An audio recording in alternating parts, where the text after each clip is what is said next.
kula nuwun rahayu. Para bapak ibu ingkang dahat kinurmatan, mugi dawuhipun ingkang kagungan dalem Ibu Sayuti lan Ibu Dr. Bintarawati.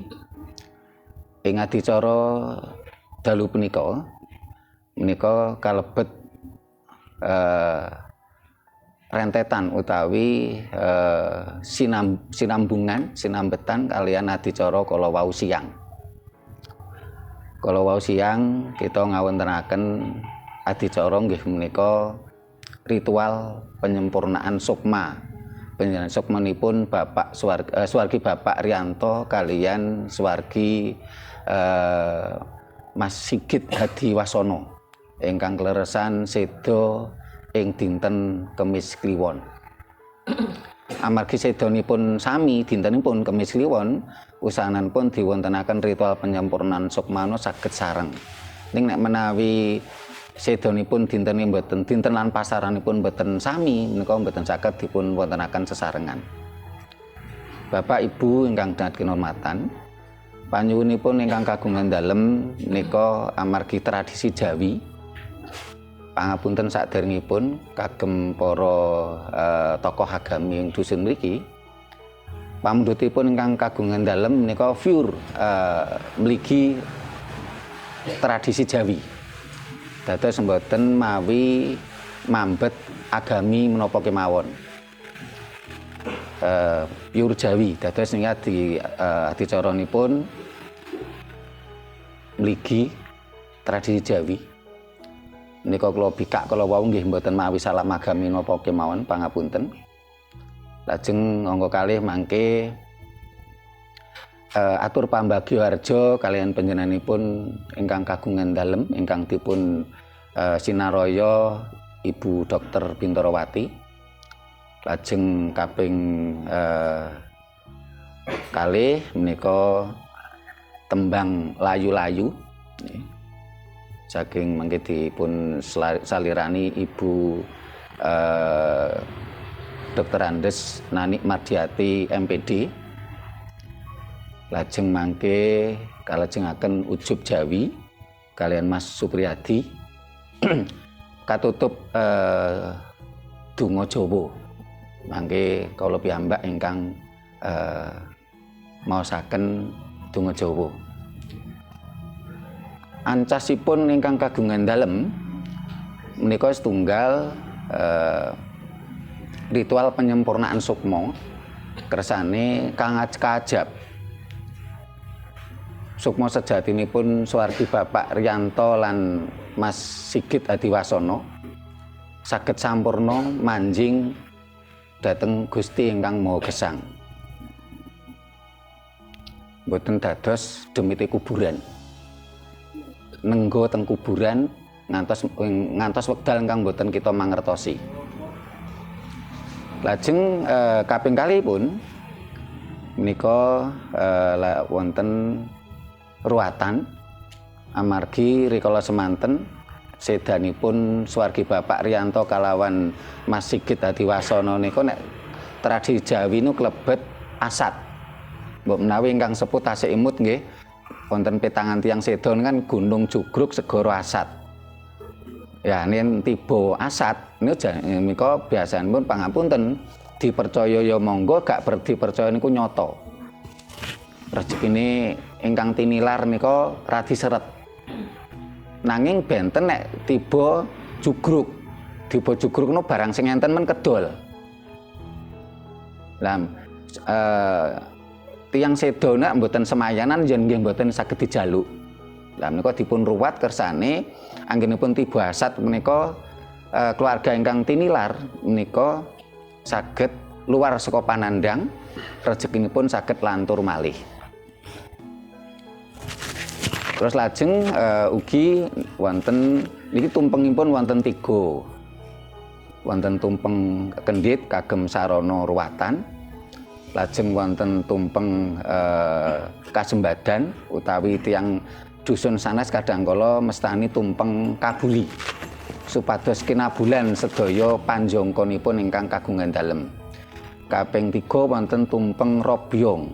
kersane napa niku rezekinipun robyong-robyong mahanani kemakmuran kanugrahanipun Gusti sumerambah dhateng kita sami ingkang kagungan dalem lan panjenengan sami ingkang rawuh. Lah niki mangke ancasipun kang kagungan dalem tumpeng menika dipun napa isihipun niku dipun dahar sesarengan wonten mriki sakwontenipun nek tiyang Jawi mestani Gembul Bujana Ndrawina. Lah ingkang dipun beta wangsul wonten piyambak ngeten nggih. Wonten napa nek cara Jawi wonten asul-asul nggih. Nah, sasampunipun adicara menika menawi warga mriki kok istilahipun penasaran pengen mangertos mangke wonten sarasean.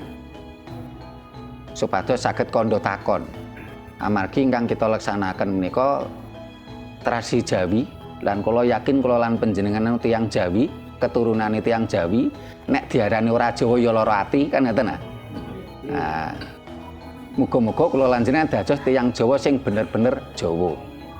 Mboten Jawa sing jawal. Cekap ngaten anggen kawula atur pambagioharja salajengipun atur pambagioharja saking kang kagungan dalem monggo Bu Dokter kasumenggaken. Rahayu sagung dumadi. Matur nuwun dumateng Gusti ingkang Maha Agung ingkang paring gesang lan pagesangan dumateng kita sedaya. Matur nuwun dumateng grup Raket Prasaja ingkang dipun pandhegani dening Rama Sutrima Reksa Budaya lan satu tim. Matur nuwun dumateng sedaya ingkang kersa ngrawuhi acara menika. Matur nuwun sanget dalem. Menika larah-larahipun ngaten nggih. Dalem menika nggih keturunan Jawi, dados Sien, jaman Sien Mbah Suratini niku kan nggih Jawi cekek. Tapi setelah generasi bapak menika sampun hampir hilang. Lah menika mumpung nggih, mumpung taksih enten kesempatan kula untuk nguri-nguri malih, dados kula sekolah malih, berguru malih, nggali masalah hal-hal ingkang berbau ke Jawi. Dados kados pundi sakjane piantun Jawi menika. Nggih, nuwun sewu menawi ingkang tasik nem-nem nggih. Ngaten kenduri ngeten menika diarani aneh nggih. Kenduri kok ribet temen ngaten. Tapi menawi ingkang sepuh-sepuh dalem yakin menawi menika sampun tradisi sian-sian nggih ngaten niki kenduri. Dados saya mau mengembalikan tradisi Jawa yang selama ini sudah hilang nggih. Terus pangajab dalem menika badhe ngruwat, istilahnya ngruwat Bapak Riyanto menika sedanipun kan Kemis Kliwon nika dawah asat. Terus nun sewu kula ralat nggih si Adik Sigit Dadiwasono niku sebenarnya sedanipun Jumat Kliwon. Berhubung sami-sami kliwonipun pasaran saged dipun satokaken. Dados nika malah judulipun malah jungkruk nggih. Nggih. Ibaratnya kita mau mengakui napa mboten, kita mau merasakan dari dalam hati yang paling dalam, itu pasti merasakan ada sesuatu yang mengganjal. Kalau kita punya keluarga sedo mboten pas tiba gunung napa segara nggih to, pasti ada angen-angen nyapo ya kok ngene ngeten. Lah ngeten, larah-larahipun menawi piantun Jawi menika mboten wonten yang namanya orang meninggal niku terus mungkin nunggu teng kuburan sampai hari kiamat, kapan hari kiamatnya ndak ada. Yang ada niku kalau orangnya itu betul-betul hidupnya sampun sampurno, kiambakipun moksa dengan sendirinya. Kados leluhur-leluhur kita contohnya Prabu Jayabaya, Prabu napa Angkleng Darma, Prabu napa itu kan moksa nggih. Karena beliaunya memang sudah sempurna. Lah untuk kita niki terutama nggih yang sampun kedadosan bapak kula kali adik kula niku kan belum menjadi manusia yang sempurna. Dados perlu bantuan kita untuk menyempurnakan sukma. Maksudnya bantuannya ingkang tasih gesang niki untuk menyempurnakan, membantu, mendorong nggih menyempurnakan sukma beliau-beliaunya supaya dia bisa terlepas dari raga. Jadi mboten nenggani raga. Bisa ngiklasaken sedaya keluarga, ngiklasaken raganya. Jadi dia sudah kembali menjadi roh suci, menjadi roh luhur yang nanti siap untuk menurun kembali, entah dia mau nutus, mau netes, mau nitis, atau sekalian natas, sekalian monggo, itu sudah kehendak alam. Tapi menawi piantun Jawa larah-lare pun ngaten menika gitu.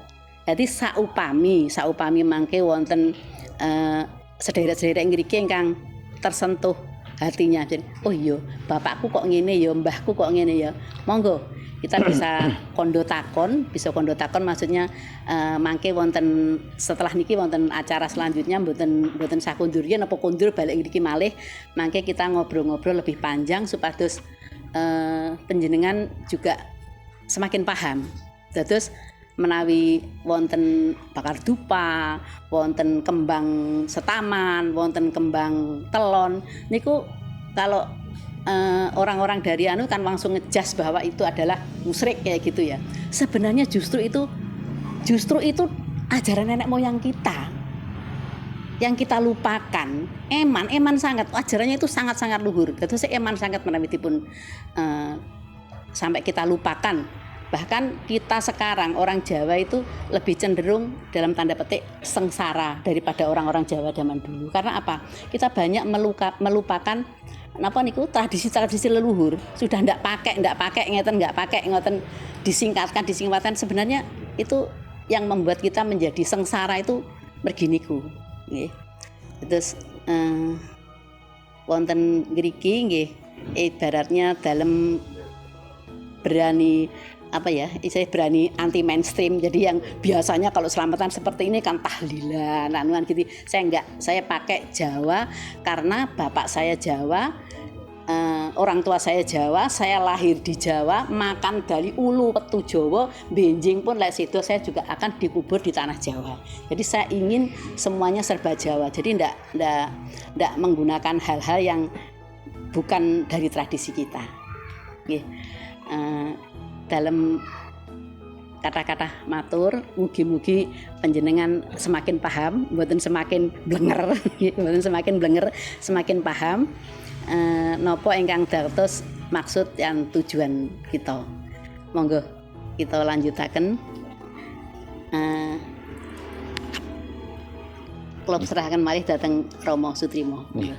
Matur nuwun Bu Dr. Bintorawati. Pangapunten kalau wau ingkang swargi Mas Sigit senes Kemis kliwon nggih ning Jumat kliwon. Jumat kliwon malah tiba jugruk. Lah menika nun sewu pangapunten jenengan percaya ya monggo, gak percaya ning nyoto. Kula testimoni dari yang keluarga nggih dados mboten malah kula dereng tepang. Wekdal swargi Mas Sigit Sedono jugruk ngantos ngriya sing pun duwe kedol. Nah, waktu itu kan kula dereng tepang, ning kan nyoto ngoten lho. Nah, monggo panjenengan sami nggraita keluargane ingkang sampun sedo. Ada hal-hal yang ingkang nun sewu aneh ning nyoto.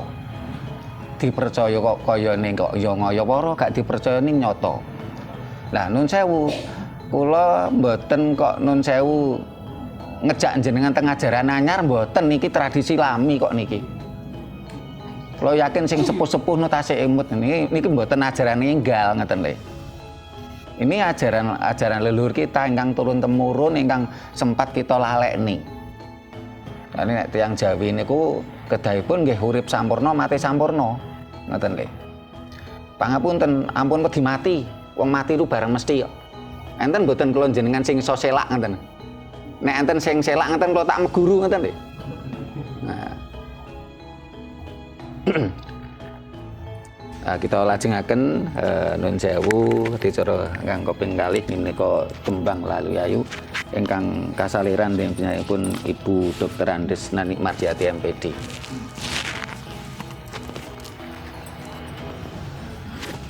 Rahayu.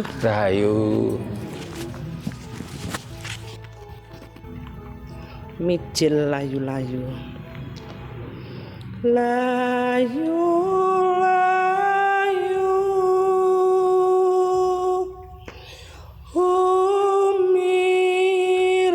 saking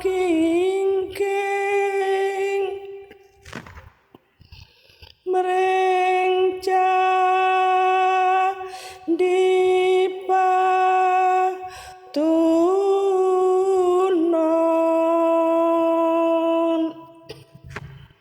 sun sesanti sukma kamuksane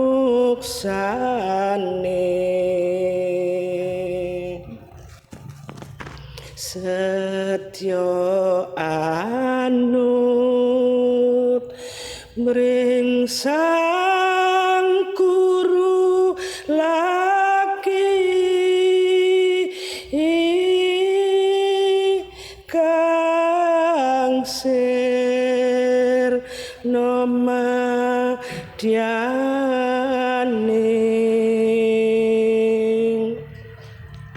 palagan wor lebu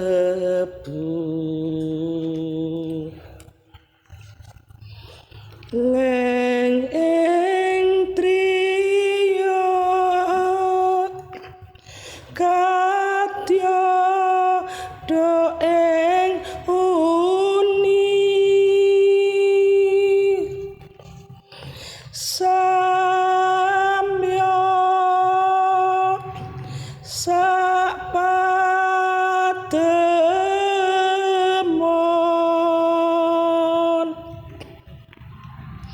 datan nganggo ranguning tias agni murup mulat sundol langit satso noten piuri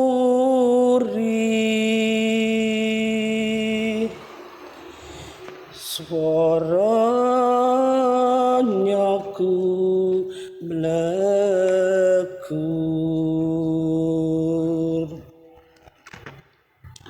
satriya kong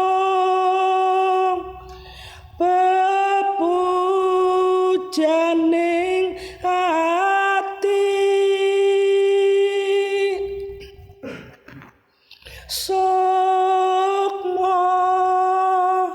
wasampurna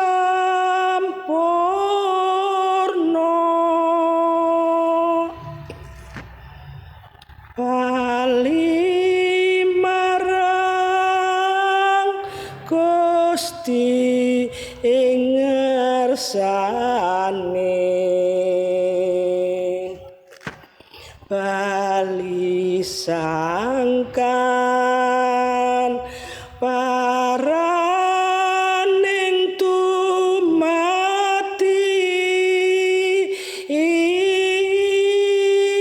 wong sing tak tresnani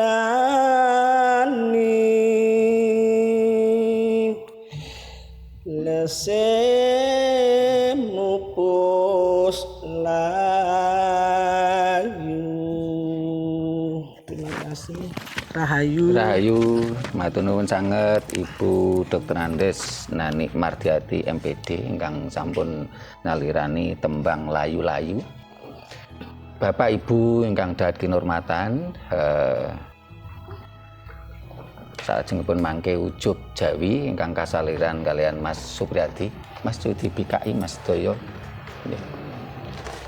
Bapak Ibu ingkang dahat kinurmatan, kagem tambahing seserepan menika tradisi Jawi niku menawi napa pendak wiwit layon nika seda geblake ngantos 7 dina lajeng sekawan dasa 100 lan sak piturutipun menawi cara Jawina rumiyin mak wonten naminipun ingkang dipun kagem donga menika Kidung Asmaralaya. Nah, Kidung Asmaralaya menika tradisi Jawi. Ngantos wusananipun kalih para tokoh ulama NU menika Kidung Asmaralaya niku kaganti Yasin lan tahlil. Dados tradisi Yasin tahlil itu asli Jawa. Isine Kidung Asmaralaya kalih ulama NU diganti Yasin kali tahlil. Melakno ngapunten. Tradisi Yasin tahlil niku selain NU mboten purun. Muhammadiyah nggih mboten purun, LDI nggih mboten purun, pancen niku riyen asli tradisi Jawi. Niku mbokne kata sing mboten mangertos asli Jawi. Ming isine diganti ngoten lho. Nah. Terus menawi mangke ngriki kepengin bali dhateng Jawa, pengen mangertos Kidung Asmaralaya saged mangke kita kintuni. Isinipun nggih donga Jawi, donga sing kula njenengan mangertosi ngoten lho. Wong adhe wong Jawa ya basane basa Jawa ngoten lho. Monggo nika kalajengaken ujub Jawi mangke kali Mas Supriyadi. Menawi panjenengan pengen mangertos kok niku wonten Nun Sewu, wonten napa apem bunter, apem contong godhong nangka. Niki tiyang riyin mesti langsung emut niki. Niku simbolipun linggayoni. Simbolipun bawa biyung. Nah, monggo mangke monggo Mas Pri kasmanggaken.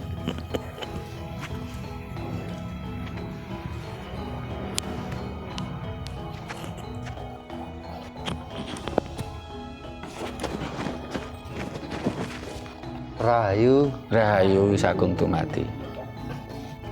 Rahayu ingkang sami pinanggih widodol lir ing sambikala tinebena saka bebendu siku dendaning Jawata cinaketna agunge redana mugi tansah manggiha syukur raharja bagya mulya pikantukna wahyuning Gusti kang cumandha ing jiwangga kita waraden sagung dumadi. Nggih. Amamuji kunjuk wonten ngarsanipun Gusti kang reksa jagat iki hangareksa jiwa lan raga iki. Nggih. Nyuwun agunge panget sami lepat lan luput niki. Ya kang becik tinulata kang ala singkirana ngunduh waing pakarti kang bisa diladati. Bebuden kang utama andadekne sentosaning jiwa lan raga iki. Welasase paduka tinibana saka bebendu sikuning kalisa lir ing sambikala. Nggih.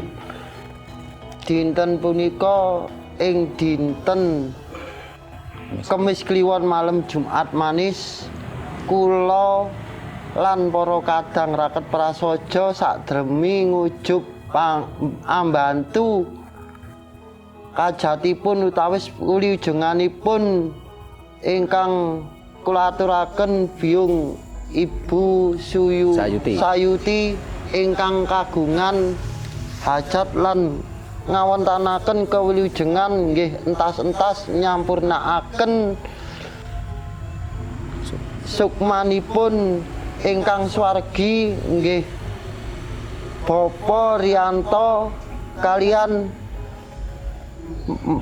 Mas Sigit Hadi Wasono ingkang sampun suwargi mugi tansah den pangapura sedaya lepat lan luputipun den sampurnakaken jiwa lan raga lan sukmanipun den ketalengan dene atma kang sejati saged manunggal wonten ngarsanipun Gusti sampurna asal bumi bali menyang bumi asal geni bali menyang geni asal banyu bali menyang banyu asal angin bali menyang angin asal cahya bali menyang cahya bali wonten papan dunungipun tiyambak nggih.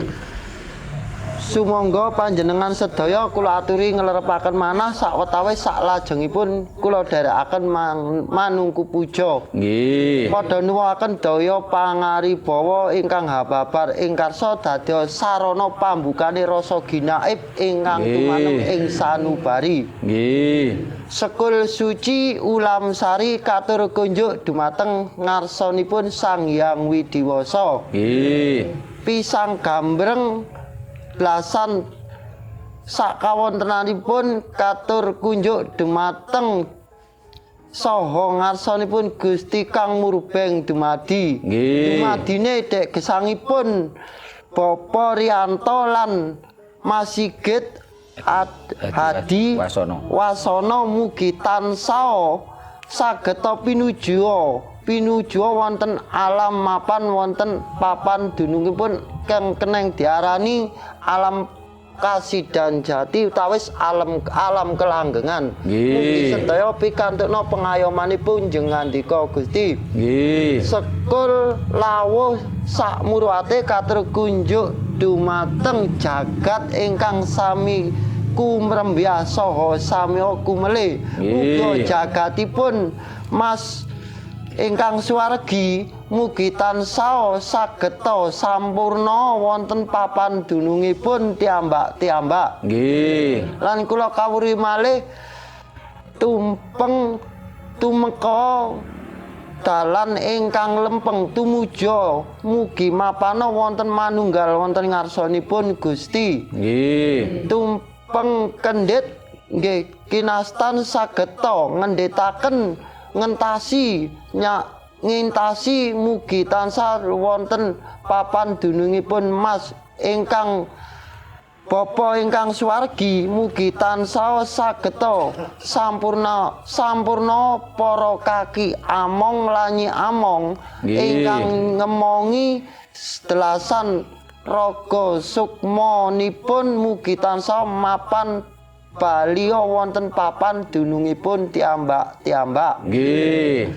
Kula kawuri malih tumpeng robyong utawi sageta robyonga ingkang ditinggal robyonga rezekinipun mugi tansah pinaringana cinaketna redana mugi ndadosaken kesarasan kecukupan ketentreman kebegjan lan kewilujengan. Nggih. Lan kula kawuri malih apem setangkep lan pisang setangkep kangge ngaweruhi mugi pisang dumunungipun andhedhasar lelakunipun sarana batin ingkang suci. Apem mugi tansah sageta pinayungan angsal pinayungan saking pepayunge Budi Rahayu. Nggih. Kula kawuri malih para pendem katur kunjuk dumateng ngarsanipun Kakinini Ibu Pertiwi ingkang nguasani wonten bumi Karos kaping 7. Kula kawuri malih bangsanipun Mina ingkang wonten jejagatipun Tirta mugi tansah sageta para kaki reksa nini reksa ingkang reksa wonten papan dunungipun tirtanipun ingkang sampun suwargi. Nggih. Ingkang kula kawuri malih bangsanipun para iber-iberan mugi tansah mabura dumununge kaki Jagareksa nini Jagareksa ingkang sinebut sedherekipun kadang sekawan gangsal panjeripun. Nggih. Kula kawruhi malih wonten jajan pasar sakawontenanipun kangge ngawruhi dinten 7 pekenan gangsal rinten kalawan dalu wuku 3 dasa sasi 12 taun 8 windu 4 ingkang dados panceripun ingkang wonten alam gesang. Nggih. Cekap semanten anggen kula ngaturaken pasugatan sak kawontenanipun mugia Ibu Sayuti ingkang tininggal kakungipun mugi sageta ngayahi pakaryanipun agesang angestuti sabda sasmita peparingipun paduka. Suci yang maha suci sabdane kang murba jagat teguh ing paningal rumeksa dening kang murba jagat tinulang ing sukma kawelasan dening kang murba jagat rubung kuning sekar kencana Sri lulut jalma katut Sri sedana tumuruna sun amemuji wujud sari-sarining bumi sun amemuji wujud sari-sarining geni sun amemuji wujud sari-sarining banyu sun amemuji wujud sari-sarining angin sun amemuji wujud sari-sarining pati sun amemuji mustikaning jagat ya jagat Dewa Batara yang jagat pramudita buwana langgeng Daya cahya sampurna sira tangya cahya sejati sira ngadeka ngadeg jejer satengahing jagat raga lan sukma paringana welas lan asih raga lan sukma sira rasane atmaning yang atmaning sun wataing yang wataing sun siring yang siring sun wujuding yang wujuding sun Gusti sineksanana raga lan sukma jiwa lan jangkaning sun sura sudira jayaning pangeran brasta tekaning ulah lebura dening pangastuti rahayu rahayu rahayu sagung dumadi pilih sinambung donga kula aturaken wonten ngarsanipun Bapak nggih matur nuwun Bapak Ibu ingkang dados kehormatan mangke kula maosaken donga Jawa panjenengan jawab rahayu nggih menawi panjenengan pengin ngertos napa ta werdinipun rahayu utawi pengen mangertos niki mangke adicara niki mangke dugi griya saged buka HP jenengan buka YouTube padosi channel Raket Prasaja TV. Nah niku kula jelaske artine rahayu dos pundi maknanipun rahayu. Rah niku darah. Ayu nggih ayu. Kita jawab rahayu kersane darah jenengan sedaya darah sing ayu. Ora gampang lara, rezekine ya lancar kan ngoten nggih. Monggo kita wiwiti.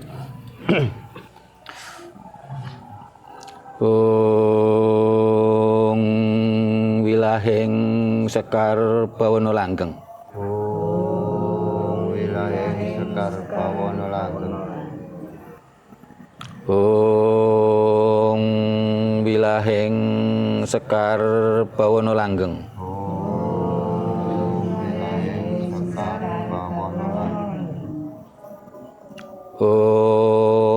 Wilahing Mastuti Sekar Bawana Langgeng. Wilahing Mastuti Sekar Bawana Langgeng. Ya Maraja Jaramaya. Rahayu. Ya Marani Niramaya. Rahayu. Ya Silapa Palasiya. Rahayu. Ya Midara Radamiya. Rahayu. Ya Midasa Sadamiya. Rahayu. Ya Dayuda Dayudaya. Rahayu. Ya Siyaca Cayasiya. Rahayu. Ya Sihama Mahasiya. Rahayu. Duh Gusti ingkang kawitan lan ingkang pungkasan. Rahayu. Duh Gusti ingkang wenang paring pitedah. Rahayu. Duh Gusti ingkang merbawani lan dados sekaring jagat. Rahayu. Duh Gusti ingkang tansah gesang tan kena ing sirna. Rahayu. Duh Gusti Raja Rajaning Bawana. Rahayu. Menawi wonten pagebluk panjenengan dadosaken luruh. Rahayu. Wekdal luwe panjenengan paringi wareg. Rahayu. Menawi kirang panjenengan cekapi. Rahayu. Menawi wonten kasangsayan panjenengan icali panalangsanipun. Rahayu. Menawi wonten mengsah panjenengan dadosaken lulut. Rahayu. Menawi wonten raos candala panjenengan icali lelaranipun. Rahayu. Menawi wonten raos candala panjenengan dadosaken welas asih. Rahayu. Menawi wonten ama panjenengan icali lelaranipun. Rahayu. Duh Gusti namung dhateng panjenengan kawula ngabekti lan manembah. Rahayu. Duh Gusti namung dhateng panjenengan kawula nyuwun panuntun sabda. Rahayu. Pitedahing tindak tanduk lan pangucap kawula. Rahayu. Pitedahing lan pamikir kawula. Rahayu. Pitedahing trapsila kawula. Rahayu. Duh Gusti mugi tansah panjenengan jangkung sedya kawula. Rahayu. Anggen kawula ngawontenaken ritual penyempurnaan sukmanipun Bapak Riyanto lan Mas Sigit Hadiwasono. Rahayu. Mugi dados sampurna sukmanipun. Rahayu. Mugi dados sukma ingkang suci. Rahayu. Mugi dados sukma ingkang luhur. Rahayu. Kaparingan kasampurnaning Gusti. Rahayu. Manjing kasampurnanipun Gusti. Rahayu. Manjing kasuwarganipun Gusti. Rahayu. Manunggal mring Gusti yang sukma kawekas. Rahayu. Duh Gusti mugi tansah jenengan jangkung sedya kawula. Rahayu. Menapa ingkang sinedya tansah kasembadan. Rahayu. Ingkang wonten tansah jinangkung dening Gusti. Rahayu. Menawi wonten raos candala rubeda sukerta sengkala memala kasinggaraken dening Gusti yang sukma kawekas. Rahayu. Duh Gusti mugi tansah panjenengan jangkung gesang kawula ing Trika Bawana. Rahayu. Duh sukma sejatine Riyanto. Rahayu. Rilakno raganira. Rahayu. Rilakno keluarganira. Rahayu. terusno lakunira Rahayu. terusno lampahira Rahayu. manjing ing kasuwargane Gusti Rahayu. manunggal mring Gusti yang sukma kawekas Rahayu. duh sukma sejatine sigit hadi wasana Rahayu. rilakno raganira Rahayu. rilakno keluarganira Rahayu. terusno lampahira Rahayu. manjing ing swargane Gusti manunggal mring Gusti yang sukma kawekas aja sira tunggani raganira ing kuburan Rahayu. aja sira tunggoni raganira ing kuburan Rahayu. aja sira seneng dadi demete kuburan Rahayu. terusno lakunira Rahayu. terusno lampahira Rahayu. manjing ing kasuwargane Gusti Rahayu. manunggal mring Gusti yang sukma kawekas duh Gusti mugi tansah pinen jangkung gesang kawula ing trilka bawana Rahayu. Hong wilahing skarpana langgeng. Sampun cekap adicara ing dalu punika ugi ingkang tilar lan ingkang tinilar tansah pikantuk kanugrahanipun Gusti yang sukma kawekas. Kawula sakanca menawi wonten lepatipun atur kurangipun sibo sita kula nyuwun gaya pangsami. Matur nuwun. Rahayu. Monggo Bapak di dahar sarengan.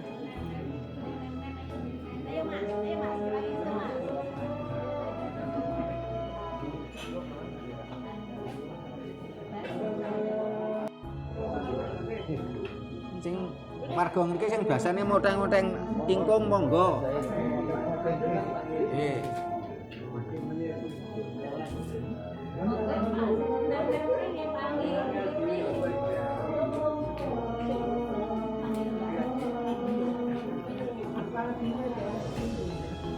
Mas,